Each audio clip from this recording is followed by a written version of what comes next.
Crystal Dibbers were an absolutely resounding success for Drennan, arguably the fastest selling pole float of all time, certainly Drennan's best ever selling pole float. And the next logical step from there has to be these Drennan Crystal Dibber pole rigs. And I'm here with Alan Scotthorne at Hayfield Lakes today, and as you can see, he's really putting them to the test today with some decent carp. Right, nice fish, John. Yeah, brilliant fish. Lovely nice fish. What sort of size do you think that is? Probably about 7–8 pound, I would have thought. Brilliant. Well, let's have a closer look at these rigs. Now, there's a choice of 9 different rigs in the Crystal Dibbers range, and there's also 3 styles of rig: hooker dibber, push-stop dibber and bandit dibber rig, and also 0.2, 0.3 and 0.4 gram sizes. Now, you've been using the push-stop dibbers today, haven't you? Yeah, meat's been working really well at Hayfield. A lot of the fish are shallow up in the upper layer, and of course these floats are perfect when the fish are shallow. Right, when I first started fishing, obviously the fishing were quite difficult because once you get feeding, I mean I'm feeding constantly with meat shallow, it took a little bit of time for the fish to get confident, and you're better off starting with a slightly lighter rig. So what I've done, I've just took a rig straight off the winder, and it's just a 0.2 Crystal Dibber, 018 main line, 016 hook length, and then a size 16 hook to a push stop. So you've been hair rigging the bait then? Yeah, I've been hair rigging meat. It's just got 3 number 10s there, which is the bolt which sets the float. These are above the actual hook length. I mean, if you're catching fish very quickly, you could pull these shots down to the top of the hook length, but they're just set about probably 6 inch from the hook. Now they come with 1.5 meters of line, and of course I've cut this line down. I've still got quite a long line for shallow fishing. Often you can get away with, you know, a line as short as 2 foot. But the water here at Hayfield today is reasonably clear, and the fish are spooking away from the pole. Not the float, it's the pole when you're waving the pole over the top of the fish. But I've left quite a long line. I've got probably 1, 2, maybe 3 foot of line above the actual float. So that's the first rig, quite light but still capable of landing big carp. I mean, even on this rig with an 016 hook length, I've still had carp close to double figures. Once the fish started feeding, once I started getting lots of fish in the peg and they start competing, you can step up slightly and fish with a slightly bigger float. So what I've done, I've took, again, straight off a winder, just with an orange cap rather than the yellow cap. No particularly difference in that. I mean, I can see both orange and yellow in this dark water in front of me. So this one's just a 0.3 size Crystal Dibber, and again it's on slightly heavier line. The main line's 020, which again, you know, once the fish start feeding, you're not going to break the main line. The main line's very, very robust, set at the exact same depth as the other one. This is the depth that I found best for catching the fish today. I mean, you might finish up fishing, you know, quite a bit deeper. You could even fish shallower. Right, again, looking down the rig, this hook length, I've got an 018 hook length, which is, again, slightly stronger. Once the fish start feeding, you can get the fish in a little bit quicker. A size 14 power hair rigger as the hook, a slightly bigger hook. Once the fish again start feeding. And that's got the push stop on again. It's got the push stop on again. Now, just to put the meat in place, I mean, I've got exactly the same length of line above. I could shorten this down fractionally as the session goes along. Isn't it? They do come on 1.5 meters of line, but don't be afraid to shorten these rigs to suit the conditions. I mean, I've seen some people with like, you know, just 3 or 4 inches above the line. So it's not the way I prefer to fish. I like a longish line like what you're using today, but it depends on the venue, it depends on the fish and how they're feeding, doesn't it?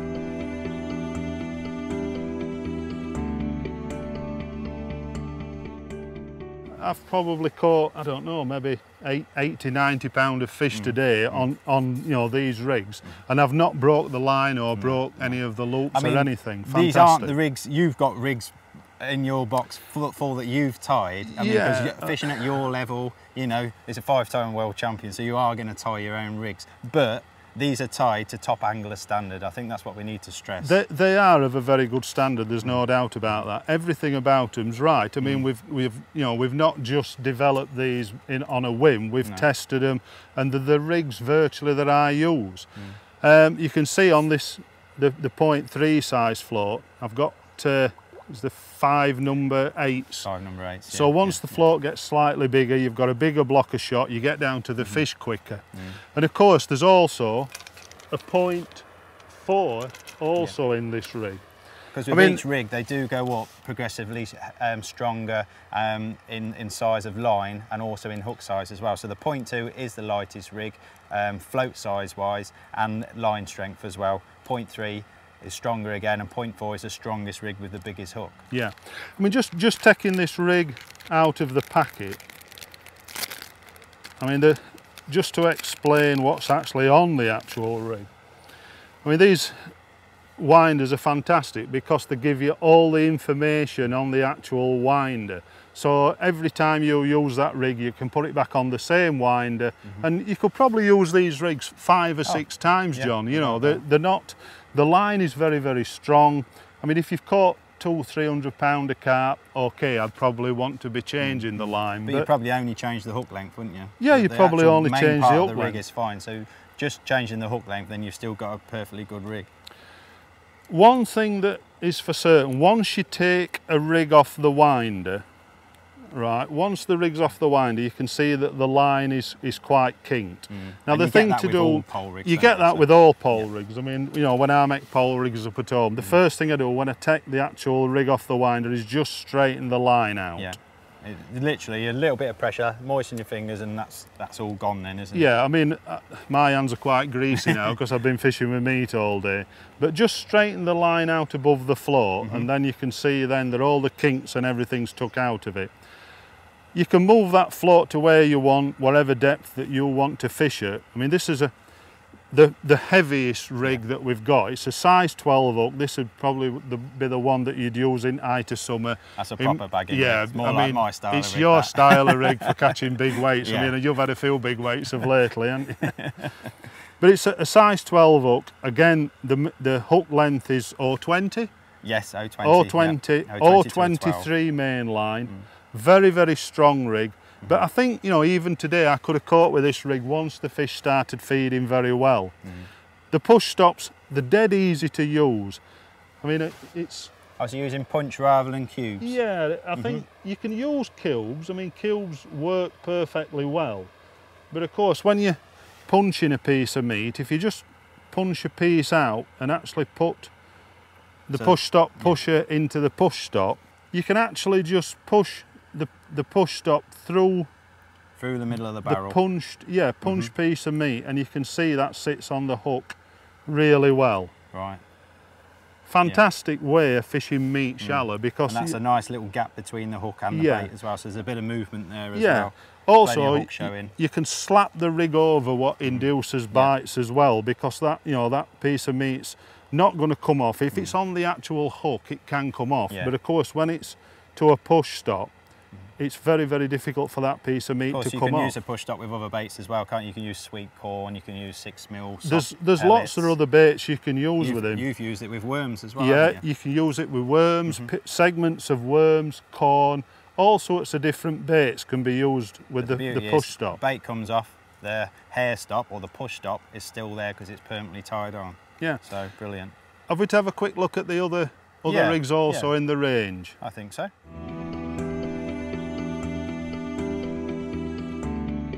And this again is a 0.3 size float.